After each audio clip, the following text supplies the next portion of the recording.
Dear students, welcome to R.A.T.S, Racing Against Time for Students in Pathology. I start the class with a case history.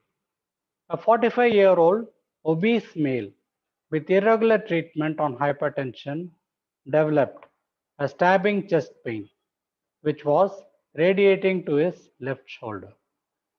He was immediately rushed to the hospital but collapsed en route. I hope you are able to guess the diagnosis. The questions will be: what is your diagnosis? What are the autopsy changes that you expect? And what are the factors that affect the development of this disease? The topic is infarction and the clinical diagnosis is myocardial infarction. The importance of this topic is given in the enclosure on the screen. Definition. Definitions are definitions. An infarct is defined as a localized necrosis caused by the sudden, complete, and irreversible occlusion to the vascular flow. I repeat, sudden, complete, and irreversible occlusion. For example, if somebody compresses an artery and releases it immediately, there is no infarct. And similarly, when there is going to be a gradual occlusion, there won't be an infarction. So it has to be sudden, complete, and irreversible. And blood flow means it can be a vein or an artery. Either of them can lead to an infarction. We'll be seeing how. Types of infarct. This is one method of classifying red infarct and white infarct, or hemorrhagic and pale infarct. This is one way. There is also another way, and this is an autopsy specimen of the heart. And in this, we are seeing large cauliflower-like friable vegetations in the cardiac valve, infective endocarditis. This will be full of organisms, and when there is an embolus, it will lead to occlusion and then a septic infarct. So this is called a septic infarct because there is sepsis. The opposite of it is bland. There won't be any organism. So these are the methods of classifying: red and white, septic and bland.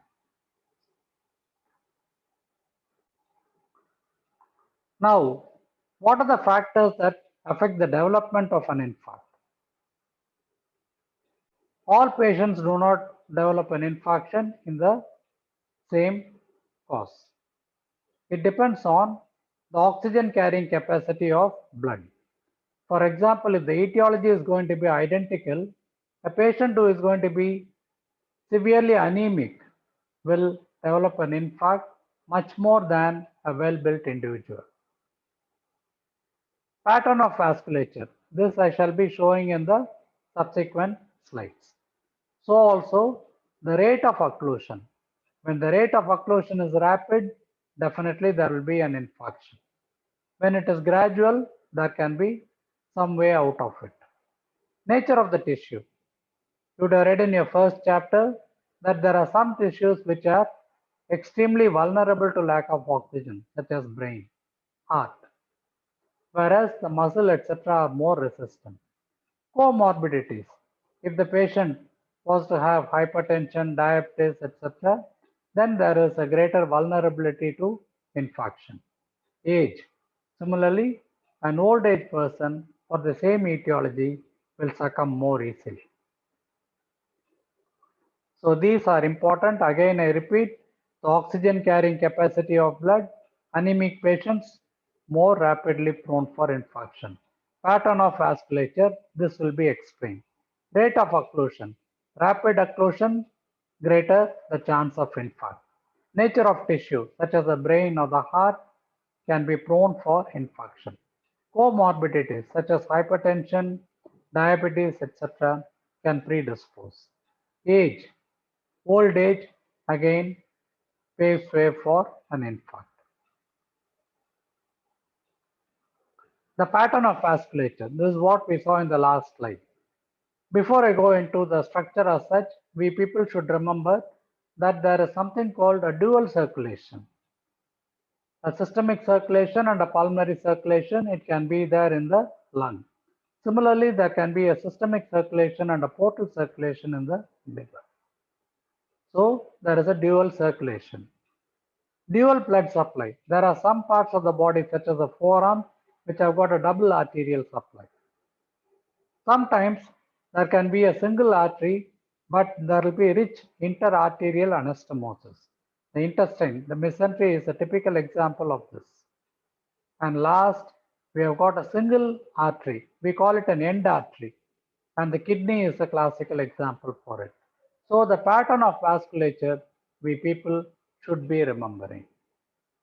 Dual circulation, double blood supply, single arterial supply with rich anastomosis, single arterial supply, end artery, no anastomosis. These are the patterns. So this is an example of a rich arterial anastomosis. I am finding a large branch over here and then another branch. I am not going into the details of it.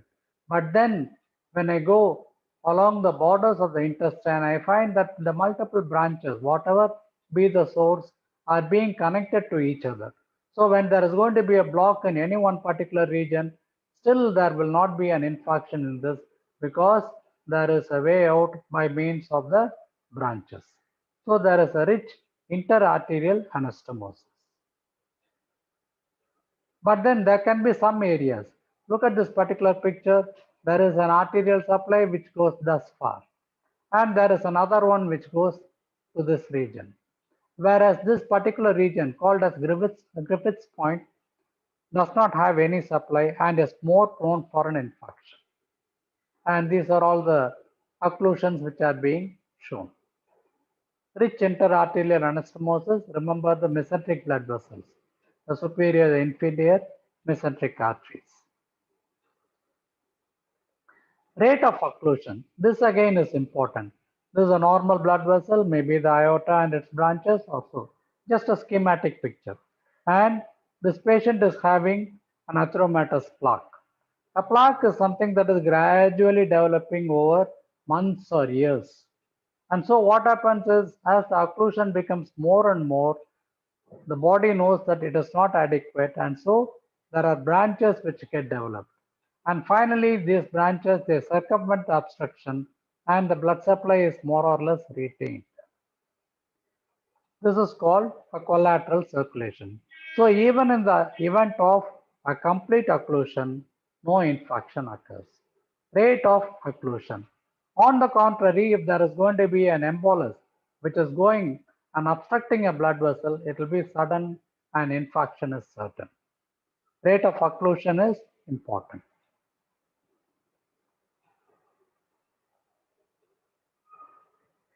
Morphology of an infarct.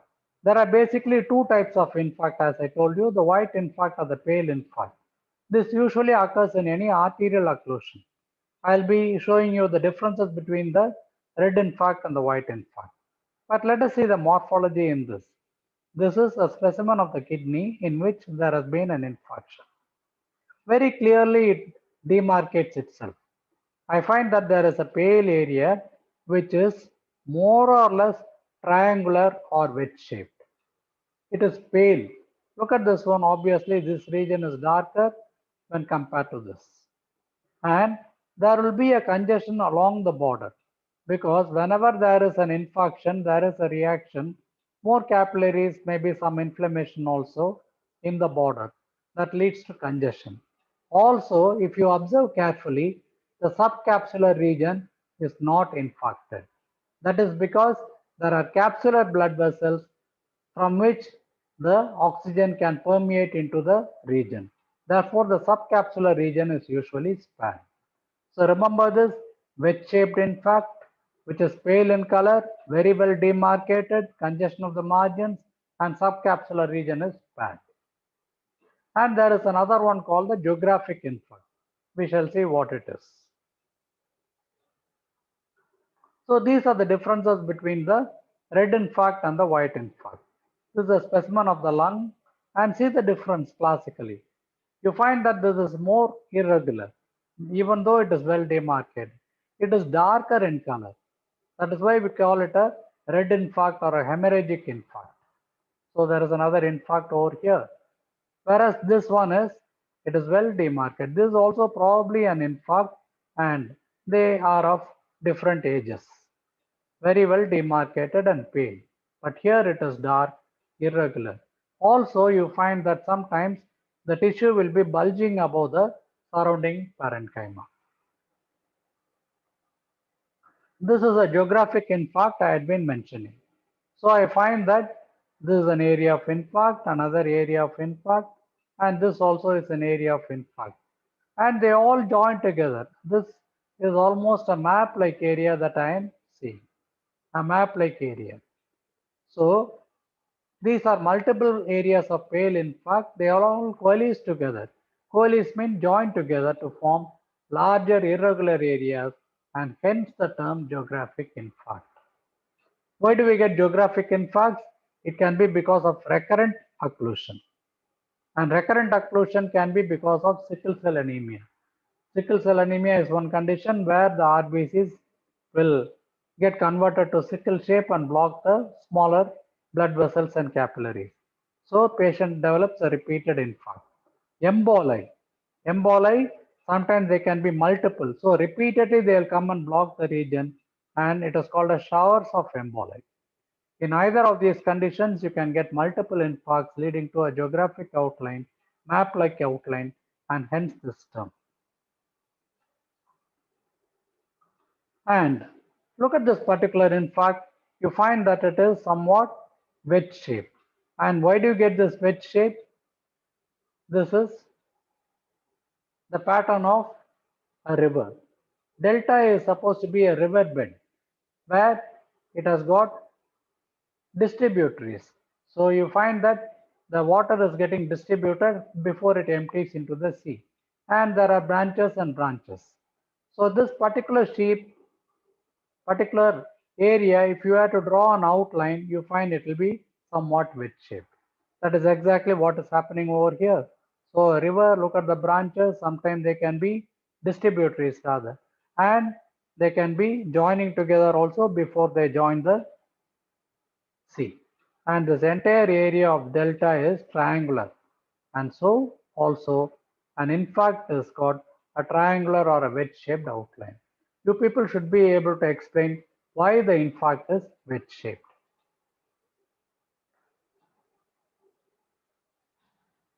End artery is one example and the kidney is a classical example. So this is a renal artery. Renal artery may be having some branches within it. But what will happen is when the renal artery is obstructed, then definitely there is a kidney necrosis. Sometimes there can be some, we can't call them branches, we call them as arcuate arteries. They can be supplying the particular region. And when any of these is obstructed, it can lead to a wedge-shaped infarct. We'd explained this earlier. And the type of necrosis, we have seen this in the first chapter, is a coagulative necrosis. So these are all tubules. This entire thing is a area of necrosis. And here I find that there is a line of demarcation which I have drawn. This is a viable area, this is a necrotic area. And so here there is the outline of the tubules is maintained. I used to describe it as a city of the dead or a tombstone appearance. Tombstone appearance, coagulative necrosis, there can be congestion in the borders and the infarct is wedge-shaped. The myocardial infarction is another classical example of a pale infarct or a white infarct. Look at this one. Even before I put the notes, I find that this particular area is much thicker than this. This is the left ventricle. It has undergone what is called as a hypertrophy also. And there is an infarction over here. It is pale in outline and it is almost involving the entire thickness of the ventricle over here. So it is called a transmural infarct.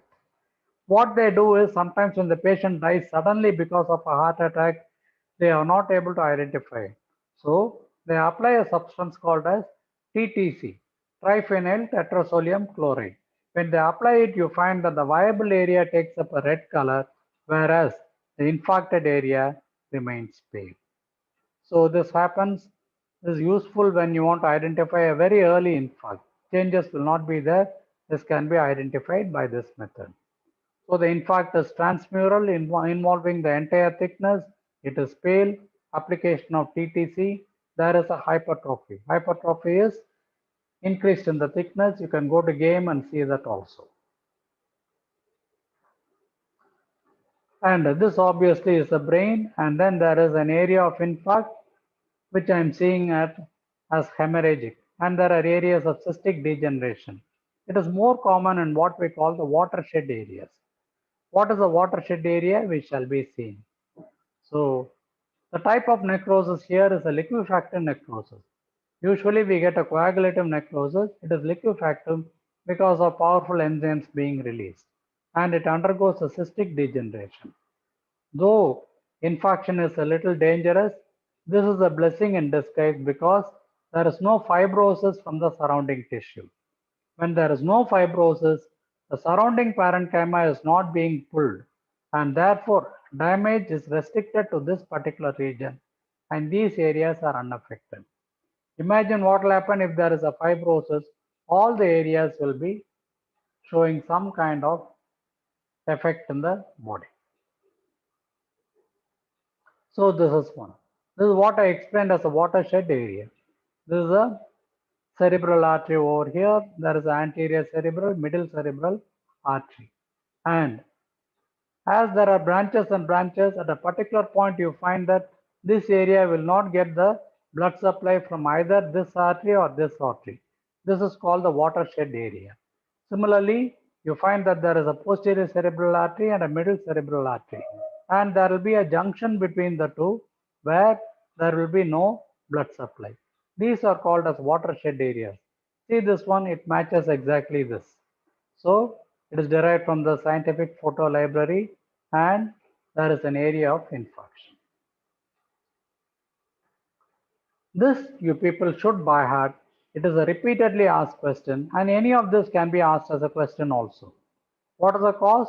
It can be a venous occlusion in a red infarct, arterial occlusion in a white infarct. Site, usually spongy organs like the lung. Organs with a double blood supply, again the lung. Venous occlusion, intestine. These are classical examples. Whereas the white infarct occurs in solid parenchymal organs such as the heart, kidney, etc. It is more due to arterial occlusion. The causes can be torsion and strangulation. Here there is a venous occlusion. The veins are more easily occluded in these conditions than the arteries. Here it can be because of emboli. Reperfusion. Whenever the blood again flows into the region, it appears darker in a red infarct, whereas it is absent in a white infarct. Morphology is, as I told you earlier, the red infarct is irregular, it is poorly demarcated, it bulges above the surrounding tissue. Whereas here it is triangular or wedge-shaped, well demarcated, and depressed below the surrounding surface because of fibrosis. Microscopically, you will be seeing coagulative necrosis in both the conditions, but in the brain, it is liquefactive necrosis. The examples of the organs are intestine, lung, and brain, whereas here it will be solid parenchymal organs, which we had mentioned. In both of these, you'll have to do a surgical resection, otherwise, it will spread into a gangrene. So this is a volvulus of the intestine. We are going on to the red infarct. So intestine has twisted upon itself. The vein has got obstructed. It is not able to drain, as a result of which there is stagnation and deoxygenation. So this is the area that the surgeon has cut. This is the area. It is called as a resected margin. It is pink and viable. It is live. Whereas this area is dark and black.